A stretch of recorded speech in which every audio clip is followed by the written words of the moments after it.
Bonjour amis astrophiles. Eh bien voici un temps de partage concernant la semaine du 18 mai au 24 mai. Donc il y a de nombreux changements importants, des configurations aussi très significatives. Et là, le premier grand mouvement de cette semaine concerne le signe des Gémeaux. Alors depuis le 18 mai, Mercure sera rentré dans le signe des Gémeaux. C'est son signe de maîtrise, hein, avec la Vierge, mais là, il sera en domicile dans le signe des Gémeaux. Le 18 mai, la Lune rejoint ce signe avant l'entrée du Soleil le 21 mai. Alors vous voyez sur la carte du ciel qu'il y a véritablement dans ce signe d'air, signe mutable, donc Mercure, Uranus, Lune et Vénus en tout début de semaine. Le Soleil n'a pas encore fait son entrée dans ce signe. Il y rentrera donc le 21, et Vénus aura quitté le signe des Gémeaux pour faire son entrée en Cancer, où la Lune, qui est en maîtrise, la rejoindra, et il y aura Lune, Vénus, Jupiter en Cancer, alors que Soleil, Mercure et Uranus seront en Gémeaux, et le fameux carré Pluton-Mars, puisque Mars aura fait son entrée dans le signe du Taureau le 18 mai, et il va former un carré à Pluton. Donc le climat de la semaine est très intéressant à examiner. Donc ici, l'élément air devient dominant dans le ciel et on peut dire que lorsqu'un ciel devient très aérien, on observe toujours véritablement, hein, une accélération des échanges, une accélération des informations, des déplacements et aussi des tensions nerveuses. Alors sur le plan mondial, cela peut correspondre à, par exemple, hein, une multiplication des annonces, une circulation très rapide des informations, hein, des débats médiatiques plus intenses, des révélations, voire des négociations, ou encore, et une instabilité dans les discours politiques, voire économiques. N'oublions pas que Mars fait son entrée en Taureau. Alors, les Gémeaux sont liés au réseau, hein, comme vous le savez, à tout ce qui est relatif aux médias, à la communication, communication collective, hein, au transport, à la circulation, au système d'échange. Et Mercure, très actif dans ce signe, le climat mondial devient extrêmement réactif. Mais cette semaine, Mercure se rapproche également d'Uranus, comme vous le voyez. Et là, l'énergie change complètement de niveau. Uranus agit comme un facteur d'imprévisibilité. Il accélère brutalement les événements, il provoque des ruptures dans ce signe de relation, de lien, hein. Les Gémeaux sont le signe des relations, du lien. Mercure y fait son entrée, donc il peut provoquer des ruptures, des annonces aussi inattendues, des changements soudains de direction.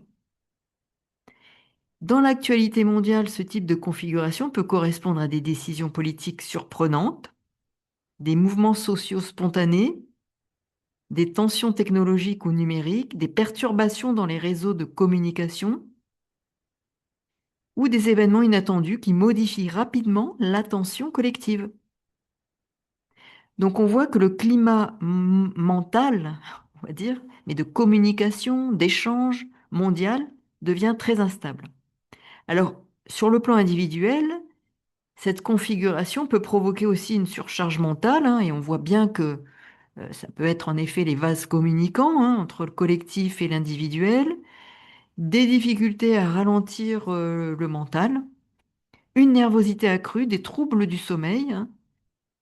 C'est une hypersollicitation du système nerveux.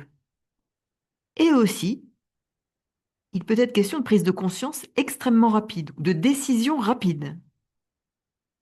On peut ressentir comme le besoin urgent de comprendre une situation ou de prendre une décision, de clarifier ses pensées ou de changer quelque chose dans la manière de vivre.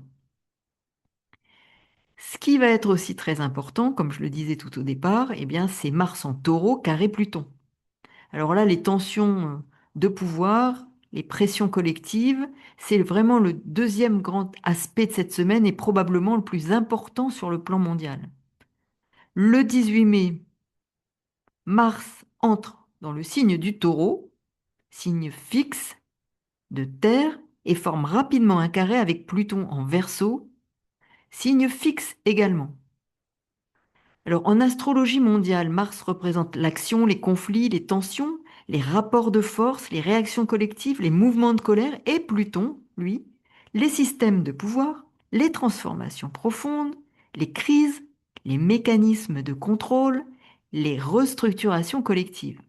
Alors, eh bien, quand Mars et Pluton forment un carré, sachant que ce sont les deux planètes maîtresses du signe du Scorpion, que Mars en Taureau est dans le signe complémentaire du Scorpion, donc vous voyez ici de quoi il peut s'agir. C'est un carré et on observe souvent une montée de tension importante dans le collectif avec ce type d'aspect. Ça peut produire par exemple des confrontations politiques, des tensions économiques, des rapports de force sociaux, des conflits liés aux ressources, des mouvements de résistance ou des réactions très radicalisées. Et comme le taureau est le signe lié à l'économie, aux ressources matérielles, à la sécurité, au territoire, aux besoins fondamentaux, et que Verseau, lui, concerne les systèmes collectifs, les idéologies, les réseaux, les groupes sociaux, les réformes, vous voyez un peu combien ce carré entre Mars en taureau et Pluton en Verseau peut créer une tension entre tout ce qui est relatif à la sécurité matérielle, aux transformations collectives, à la stabilité économique et changements systémiques, sachant que Lune, Jupiter et Vénus seront en Cancer, et je vais y revenir, parce que vraiment, il y a une dynamique, vous voyez combien tout ça, ça s'articule. Alors, ce carré peut aussi évoquer le contrôle individuel et des décisions collectives.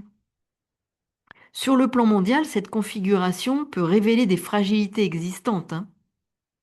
Donc, c'est intéressant à examiner, concernant par exemple les tensions financières, des crispations politiques, des radicalisations des discours et des luttes de pouvoir qui sont de plus en plus visibles.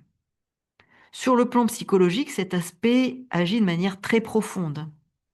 Donc, les uns ou les autres, on va être véritablement dans un climat qui peut parler de frustration et de réaction à une frustration accumulée, une colère difficile à exprimer et un besoin de reprendre le contrôle, une impression de pression intérieure avec une fatigue psychique hein, importante, hein. Alors Mars en taureau va retenir longtemps les émotions avant d'exploser. Et Pluton pousse à transformer ce qui ne peut plus rester enfoui. Donc attention aux réactions disproportionnées, aux tensions relationnelles, aux ruptures, à des prises de décision radicales.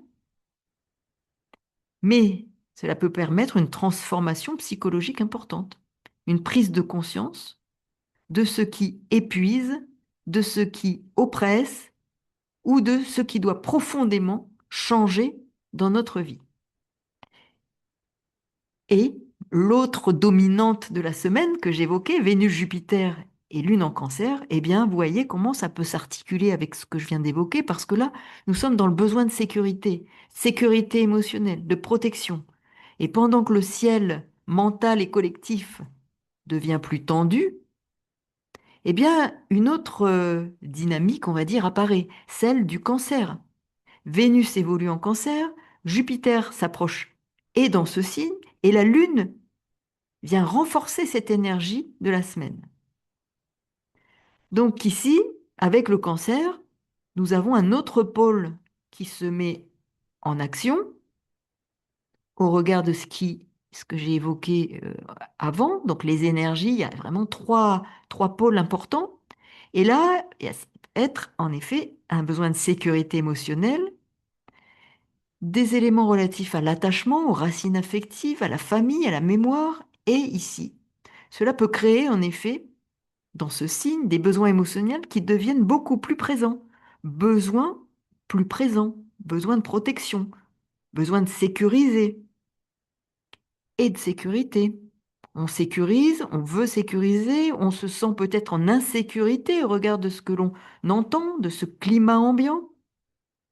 Et donc cela peut créer un besoin de protection, une recherche de plus de cohésion, un retour vers des valeurs familiales ou communautaires ou de sécurité, de ce qui fait clan, donc les amis, qu'est-ce qui peut nous donner l'impression d'être en sécurité, d'être protégé.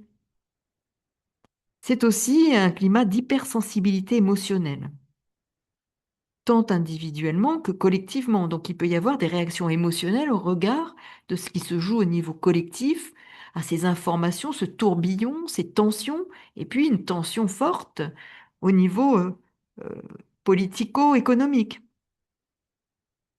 Donc il peut y avoir une préoccupation majeure autour de la sécurité, de la protection aussi de soi et de la population,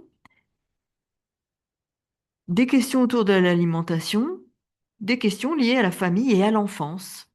Hein, pour les individus, cette énergie cancer agit de manière très intime. Donc, beaucoup peuvent ressentir, en effet, pendant cette semaine, un besoin plus fort d'être entouré, d'être sécurisé ou de sécuriser ses proches, parce qu'on les sent vulnérables, de vouloir apporter plus de protection. Les émotions peuvent aussi fluctuer au regard de ce qui est entendu, du climat général. Des souvenirs anciens, des blessures aussi anciennes peuvent remonter et un besoin de ralentir pour retrouver une plus grande stabilité intérieure que l'on sent vraiment très ébranlée. Donc cette période peut être très révélatrice de blessures émotionnelles qui demandent à être sécurisées. On va davantage chercher à se sécuriser ou à sécuriser des proches vulnérables. Et pour les personnes qui manquent de stabilité affective, ils peuvent ressentir davantage d'anxiété aussi, un besoin de réassurance. Ça peut aussi générer une peur du rejet, hein, ou une difficulté à gérer des tensions extérieures. Donc cette énergie permet également, et c'est intéressant à examiner, un travail de guérison émotionnelle très important. Cette énergie pousse à identifier, par exemple, ce qui va vous nourrir émotionnellement. Observez, soyez à l'écoute. Qu'est-ce qui vous apaise réellement? De quoi avez-vous besoin en termes d'apaisement, de protection, de sécurisation? Quels sont les liens qui vous apportent une véritable sécurité émotionnelle et psychique?